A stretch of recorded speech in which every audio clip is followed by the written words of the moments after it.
দর্শক আসসালামু আলাইকুম। শুধুমাত্র আটা দিয়ে আর হাতের কাছে থাকা অল্প কিছু উপকরণ দিয়ে আজকে 4টি ভিন্ন ভিন্ন স্বাদের নাস্তা শেয়ার করব। আশা করি রেসিপি ভালো লাগবে। যারা নিজ হাতে নাস্তা তৈরি করে খেতে ভীষণ পছন্দ করেন তাদের কাছে তো খুবই ভালো লাগবে। আর নাস্তাগুলো খুবই ক্রাঞ্চি আর বানিয়ে সংরক্ষণ করে রাখতে পারবেন 15 থেকে 20 দিনের জন্য। তো প্রথম নাস্তা তৈরি করার জন্যই লাগবে আমাদের একটি ডিম। আপনি চাইলে কিন্তু 2টা ডিম দিয়েও এই নাস্তা তৈরি করতে পারবেন। তবে একটি ডিম দিয়ে এই নাস্তা তৈরি করলে 4 জনে খেতে পারবেন অনায়াসে। আর এই নাস্তায় কতটুকু চিনি দিবেন তা কিন্তু একান্তই আপনার স্বাদের উপর নির্ভর করছে। তবে আমি এখানে 1/3 কাপ গুঁড়ো করা চিনি দিয়েছি। গুঁড়ো করা চিনি দেওয়ার ফলে কিন্তু এই নাস্তাটা খুব দ্রুত তৈরি করা যায়। সামান্য পরিমাণে দিয়েছি লবণ আর ফ্লেভারের জন্য অ্যাড করছি চকলেট এসেন্স। আপনারা চাইলে কিন্তু এখানে এলাচের বিচি থেতো করে সেটাও দিতে পারবেন, সেক্ষেত্রেও কিন্তু দারুণ ফ্লেভার পাওয়া যাবে। এখন চিনি আর ডিমটা একটু ভালোভাবে মিশিয়ে নিয়েছি। দিয়ে দেব 1 কাপ পরিমাণে আটা। আপনি চাইলে কিন্তু এখানে ময়দাও ইউজ করতে পারবেন। আরও দিয়ে দেব 2 টেবিল চামচের মতো আটা।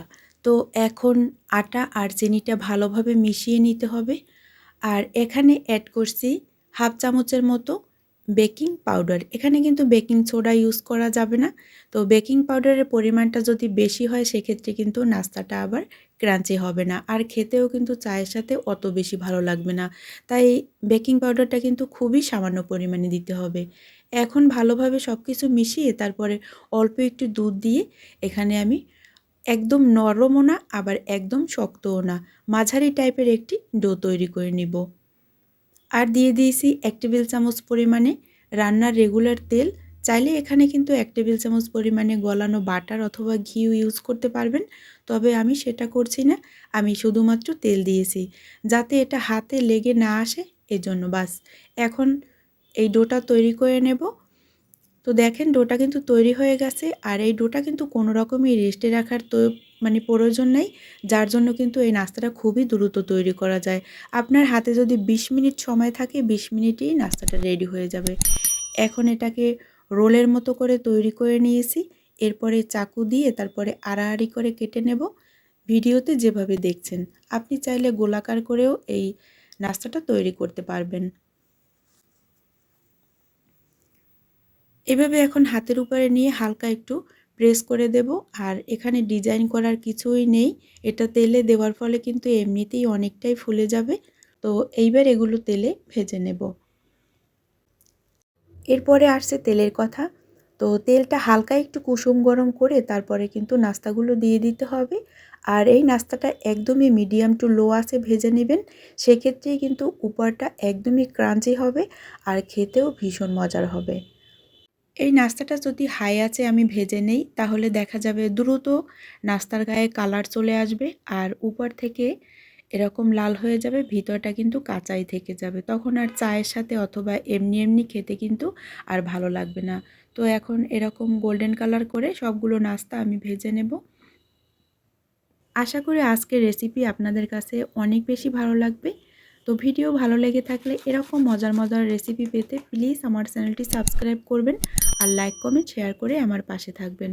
সবাই ভালো থাকবেন, নিরাপদে থাকবেন। দেখা হবে নতুন ভিডিওতে। আল্লাহ হাফেজ। যদি মনে করেন যে একটু ভিন্ন টাইপের নাস্তা খাবো তাহলে চাইলে কিন্তু এই রেসিপিটা ট্রাই করতে পারেন। এই রেসিপিটা যেমন একটু নাস্তার ভিন্নতা আছে তেমন খেতেও হয় অসম্ভব মজাদার। রেসিপিটা তৈরি করার জন্য এখানে 1 কাপের থেকে একটু কম আর হাফ কাপের থেকে একটু বেশি নিয়েছি আমি ফ্রেশ নারিকেল কোরানো। এরপরে নিয়েছি হাফ কাপ পরিমাণ চিনি। চিনিটা একটু মিক্সিতে গুঁড়ো করে নিয়েছি, সেক্ষেত্রে এটা তৈরি করতে খুবই সবাই কম লাগে। তার সাথে একটি ডিম দিয়ে দিয়েছি। এখন চিনি, নারিকেল আর এই ডিমটা ভালোভাবে মিশিয়ে নিতে হবে। যদি কেউ নারিকেলটা খেতে না চান সেক্ষেত্রে স্কিপ করতে পারবেন। এখন ভালোভাবে মিশিয়ে নেওয়ার পরে তারপর দিয়ে দেব একটু ফ্লেভার। এখানে চাইলে যে কোনো ফ্লেভারই আপনি অ্যাড করতে পারবেন, তবে এলাচের গুঁড়োটা দিলে একটু বেশি ভালো হয়। তার সাথে নিয়েছি 1 কাপ পরিমাণে সুজি, হাফ টি স্পুনের মতো লবণ, 4 টেবিল চামচের মতো গুঁড়া দুধ। তবে গুঁড়া দুধ দিলে এই বিস্কুটটা খেতে আরও বেশি মজার হয়। এখন সব কিছু ভালোভাবে মিশিয়ে নিতে হবে আর এই ডোটা যখন মাখাবেন তখন যদি দেখেন যে একদমই নরম হয়ে আসছে, সেক্ষেত্রে চাইলে কিন্তু এখানে আপনি একটু ময়দা ব্যবহার করতে পারবেন। ময়দা দিয়ে তারপরে কিন্তু এই ডোটা তৈরি করে নিতে হবে। আর ডোটা যাতে একদমই নরম না হয় সেদিকে লক্ষ্য রাখবেন। আর দেখবেন সুজির দানাটা যদি বেশি বড় থাকে, দেখা যায় গোটা গোটা থাকে অনেক সময় সুজির দানা, সেক্ষেত্রে ব্লেন্ডারে দিয়ে একটু গুঁড়ো করে নেবেন, মানে আধ ভাঙা করে নেবেন, সেক্ষেত্রে আরও বেশি রেজাল্ট ভালো হবে।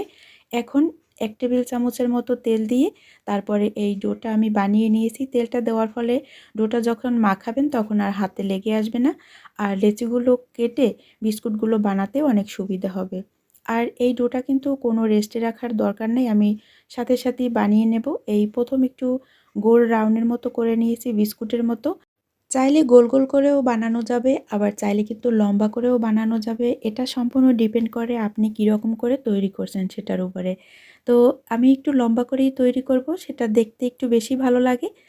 আর বন্ধুরা, যদি বেকারি আইটেম আপনারা পছন্দ করে থাকেন, আমার চ্যানেলে বিভিন্ন রকম বেকারি আইটেম দেয়া আছে, চাইলে আমার ছোট্ট চ্যানেলটা ঘুরে আসতে পারেন। আশা করি আপনাদের কাছে অনেক বেশি ভালো লাগবে। যদি এতটুকু ভালো লেগে থাকে, এরকম মজার মজার রেসিপি পেতে চাইলে আমার চ্যানেলটি সাবস্ক্রাইব করে লাইক কমেন্ট শেয়ার করে আমার পাশে থাকতে পারেন। সবগুলো বিস্কুট আমি একইভাবে বানিয়ে নিয়েছি। এখন ভাজার জন্য তেলটা হালকা একটু গরম করে তারপরে বিস্কুটগুলো দিয়ে এখন অপেক্ষা করছি। আর দেখা যায় তেলটা একদম হাই আছে গরম করে কিন্তু বিস্কুট দেয়া যাবে না, সেক্ষেত্রে উপরটায় দ্রুত কালার চলে আসবে আর ভিতর কিন্তু কাঁচা থেকে যাবে। তাই বেশি সময় নিয়ে যদি এটা ভাজেন, সেক্ষেত্রে আপনার এই বিস্কুটের মানে উপরটা হবে ক্রাঞ্চি আর ভিতরটা হবে নরম। তো একটু সময় নিয়ে ভাজতেই কিন্তু বেশি ভালো রেজাল্ট পাওয়া যায়। তো দেখতে পাচ্ছেন গোল্ডেন কালার হয়ে আসছে। তো আমি আরেকটু লাল লাল করে ভেজে নেব, তাহলে দেখতে বেশি ভালো লাগবে। আর দেখতে যেই জিনিসটা ভালো লাগে খেতে কিন্তু আরও বেশি ভালো লাগে। যদি ক্রাঞ্চি করে ভাজতে চান তাহলে কিন্তু সময় নিয়ে ভাজবেন, আর যদি একটু নরম খেতে চান তাহলে এই পর্যায়ে কিন্তু তুলে নিতে হবে। আর এটা এয়ারটাইট বক্সে ভরে কিন্তু 1 সপ্তাহ পর্যন্ত আপনি সংরক্ষণ করতে পারবেন কোনো ফ্রিজ ছাড়া। তো এখন লাল লাল করে ভেজে নিয়েছি, সবগুলো আমি বিস্কুট তুলে নেব। আর পরের ব্যাচও কিন্তু একইভাবে ভেজে নিতে হবে, তবে তেলের তাপমাত্রাটা কিন্তু লক্ষ্য রাখতে হবে অবশ্যই। যদি তেলটা বেশি গরম থাকে সেক্ষেত্রে চুলা বন্ধ রেখে তারপরে আবার চুলা জ্বালিয়ে তারপর ভেজে নিতে হবে। এখন একটা ভেঙে শেয়ার করছি। আশা করি আজকের রেসিপি অনেক বেশি ভালো লাগবে বাচ্চাদের টিফিনে অথবা বিকেলের নাস্তায়। এরকম যদি ঝটপট একটি নাস্তা তৈরি করা যায় তাহলে কেমন হয় বলুন তো? আসসালামু আলাইকুম দর্শক। আজকে তৈরি করছি শুধুমাত্র একটি ডিম আর আটা দিয়ে ভীষণ মজাদার তুলতুলে কেক। তবে এই কেকটা তৈরি করতে মাত্র 15 থেকে 20 মিনিট সময় লাগবে। আশা করি আজকের রেসিপি অনেক বেশি ভালো লাগবে। রেসিপি ভালো লেগে থাকলে প্লিজ আমার চ্যানেলটি সাবস্ক্রাইব করবেন আর লাইক কমেন্ট শেয়ার করে আমার পাশে থাকবেন। এখন এই কেক তৈরি করার জন্য প্রথমেই মিক্সিং বলে নিয়েছি একটি ডিম আর 1/3 কাপ পরিমাণে আইসিং সুগার। আইসিং সুগারটা না দিলেও হবে, শুধুমাত্র চিনি দিয়েও তৈরি করতে পারবেন, তবে আমি গুঁড়া চিনিটা ইউজ করছি, একটু দ্রুত তৈরি করা যায় সেজন্য। এখন চিনি আর ডিম ভালোভাবে যখন মেশানো হয়ে যাবে তখন এখানে অ্যাড করছি ফ্লেভার। আপনি চাইলে আপনার পছন্দের যে কোনো ফ্লেভার অ্যাড করতে পারবেন, তবে আমি এখানে অরেঞ্জ ফ্লেভার অ্যাড করছি। এখন দিয়েছি 2 টেবিল চামচ গুঁড়া দুধ আর 1 কাপ আটা। প্রথমে 1 কাপ আটা দিয়ে তারপরে কিন্তু পরবর্তীতে ইউজ করব, আর একসাথেই বেশি আটা ঢেলে দেওয়া যাবে না। তারপরে দিয়েছি হাফ চামচ বেকিং পাউডার আর 2 টেবিল চামচ পরিমাণে কর্নফ্লাওয়ার। আপনারা যদিও আমি জানি কখনোই এই কর্নফ্লাওয়ারটা ইউজ করেন না কেকের সাথে, তবে একবার হলেও এইভাবে দিয়ে ট্রাই করবেন। তার সাথে দিয়েছি 2 টেবিল চামচ পরিমাণে রান্নার রেগুলার তেল। চাইলে কিন্তু এখানে গলানো বাটার ইউজ করা যাবে। এখানে আমি একটি ডিম ইউজ করছি, যার কারণে আমি বেশি করে আটা ঢেলে দেইনি। আর যদি বেশি আটা ঢেলে দিতাম সেক্ষেত্রে কিন্তু দেখা যায় মেজারমেন্টটা ঠিক থাকতো না। তাই অল্প অল্প আমি মাখাবো আর আটা অ্যাড করতে থাকবো। সবসময় মনে রাখবেন মেজারমেন্ট যদি ঠিক থাকে সেক্ষেত্রে আপনি সব রেসিপি কিন্তু একদমই পারফেক্টলি তৈরি করতে পারবেন। আমি ভিডিওটা একদমই কাটিনি, আপনাদের একদমই বোঝার সুবিধার্থে কিন্তু আমি মেখে নিচ্ছি। দেখতে পাচ্ছেন আর কিন্তু কোনো রকম আটা এখানে অ্যাড করার প্রয়োজন হয় নাই। আর কর্নফ্লাওয়ার দিয়ে যারা একদমই কখনোই তেলেভাজা কেক তৈরি করে নেয় তাদের উদ্দেশ্যে বলছি, এই কর্নফ্লাওয়ারটা দেওয়ার কারণে কেক যখন তেলে ভাজা হবে এতটুকু তেলও ভিতরে প্রবেশ করবে না, আর উপরটা হবে কেকের ক্রাঞ্চি আর ভিতরটা হবে সফট। অবশ্যই একদিন হলেই এই ওয়েতে ট্রাই করে দেখবেন। এখন অল্প অল্প লেচি নিয়ে তারপরে এরকম মিষ্টির মতো গোল গোল করে আমি কেকগুলো তৈরি করে নেব। কেকগুলো আমি মিডিয়াম সাইজের তৈরি করছি। একদম ছোটও না আবার একদম বড়ও না। মাঝারি সাইজের করে তৈরি করে নিবেন। সেক্ষেত্রে দেখা যায় ভিতরটা কাঁচা থাকবে না। দেখা যায় বেশি বড় করে তৈরি করলে উপরটায় কালার চলে আসে আর ভিতরটা কিন্তু কাঁচা থেকে যায়। আমি ১ টি ডিম আর আটা দিয়ে এখানে ১১ টা কেক হইছে। আপনারা এর থেকে যদি বেশি করে তৈরি করেন তাহলে ডিমের পরিমাণটা বাড়িয়ে দিবেন। এদিকে কিছুটা পরিমাণে তেল দিয়ে তারপরে এখন কেকগুলো দিয়ে দেব। আর তেল কিন্তু শুধুমাত্র কুসুম গরম অবস্থায় থাকবে, তার থেকে বেশি গরম করে কেকগুলো দিতে যাবেন না। সেক্ষেত্রে দ্রুত কালার চলে আসবে আর ভিতর কিন্তু কাঁচা থাকতে পারে। এখন আলতোভাবে একটু নেড়ে দেব একটু পর পর। আর এই যে বুদবুদ উঠছে দেখতে পাচ্ছেন, আস্তে আস্তে কিন্তু আমার কেকগুলো বড় হতে যাচ্ছে। এরপরে এরকম একটু মানে পিঠা তোলার যে স্ট্রেনার এটা দিয়ে আমি একটু ঘুরিয়ে ঘুরিয়ে দেব, তাহলে দেখা যায় সব কেকেই কিন্তু একই রকম কালার আসবে আর দেখতেও অনেক ভালো লাগবে। তো আমি আরেকটু কালার করে নেব। আর লাল লাল করে ভেজে নিলেই কেকগুলো দেখতে বেশি ভালো, সেটা একটু বেশিই ভালো লাগে। আপনারা যদি বেকারি আইটেম পছন্দ করে থাকেন তাহলে চাইলে আমার ইউটিউব চ্যানেল ঘুরে আসতে পারেন। আশা করি আপনাদের কাছে অনেক বেশি ভালো লাগবে, কারণ আমার চ্যানেলে অনেক রকম বিস্কিটের রেসিপি, বেকারি আইটেম দেয়া আছে, যা আপনারা দেখলে অনেক উপকৃত হবেন। আর ফেসবুক থেকে দেখে থাকলে আমার ভিডিওগুলো যদি আপনাদের ভালো লেগে থাকে, এরকম মজার মজার রেসিপি যদি পেতে চান তাহলে চাইলে ফলো দিয়ে রাখতে পারেন। আর কত অল্প সময়ের ভিতর কেকটা তৈরি হয়ে গেল। বাচ্চাদের টিফিনের জন্য অথবা বিকেলে নাস্তার জন্য কিন্তু একদম পারফেক্ট এই কেকগুলো। আশা করি আজকের রেসিপি অনেক বেশি ভালো লাগবে। দেখা হবে নতুন পর্বে নতুন ভিডিওতে।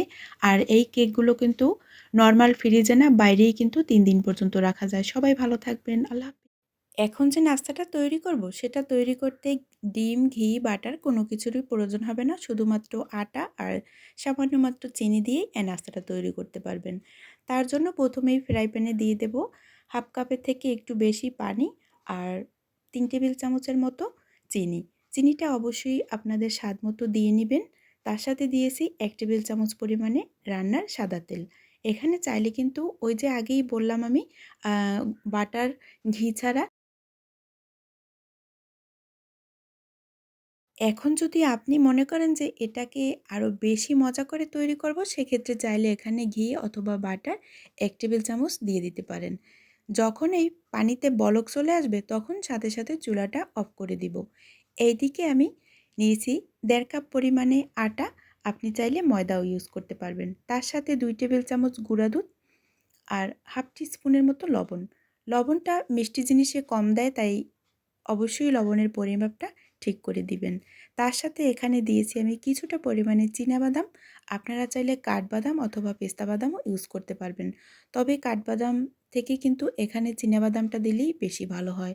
এখন কিছুটা পরিমাণ বলতে কিন্তু এখানে ২ চামচের মতো আমি সাদা তেল দিয়েছি। এখন ভালোভাবে এই আটার সাথে আমি মিশিয়ে নেব।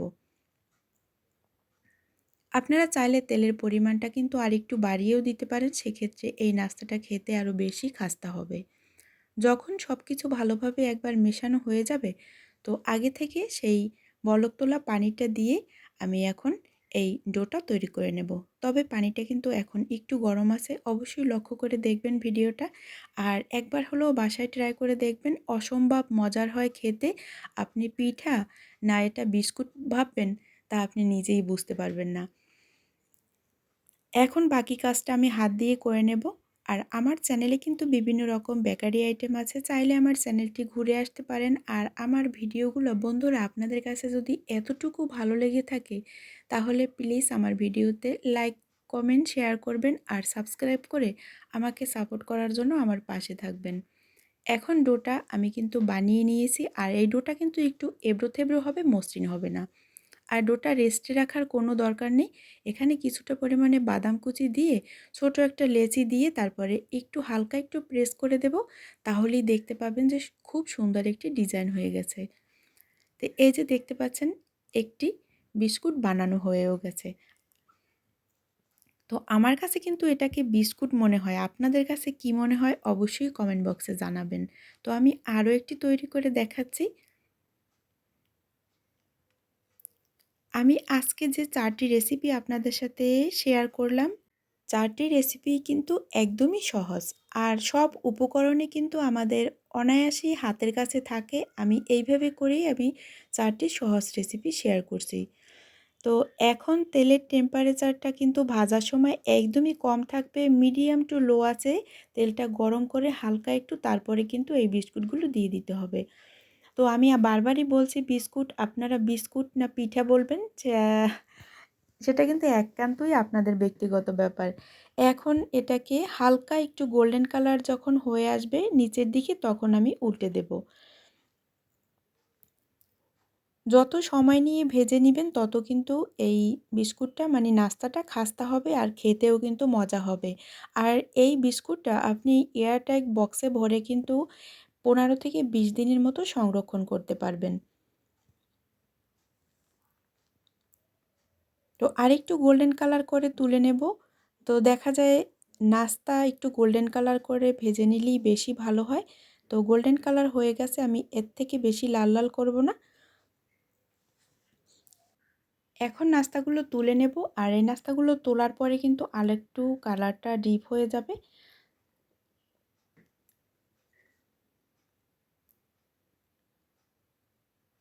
যেই নাস্তাটা ক্রিস্পি করে ভাজবেন ওই নাস্তাটা কিন্তু একদম ডিরেক্টলি কোনো প্লেটে রাখবেন না। সেক্ষেত্রে দেখা যায় নাস্তাটা বেশিক্ষণ ক্রাঞ্চি থাকে না। তো কোনো ঝুড়িতে রেখে তারপরে কিন্তু এরকম প্লেটে সার্ভ করে নেবেন। তো দেখতে পাচ্ছেন নাস্তাগুলো দেখতে অসম্ভব সুন্দর হয়েছে। আর বন্ধুরা, আজকের রেসিপিগুলো যদি আপনাদের এতটুকু ভালো লেগে থাকে প্লিজ আমারকে সাপোর্ট করার জন্য আমার চ্যানেলটি সাবস্ক্রাইব করবেন। আর ভিডিও ভালো লেগে থাকলে অবশ্যই লাইক দিয়ে আমার পাশে থাকবেন। তো দেখা হবে আরও মজার মজার রেসিপি নিয়ে আপনাদের সামনে হাজির হব। ততক্ষণ সবাই ভালো থাকবেন, নিরাপদে থাকবেন। আল্লাহ হাফেজ।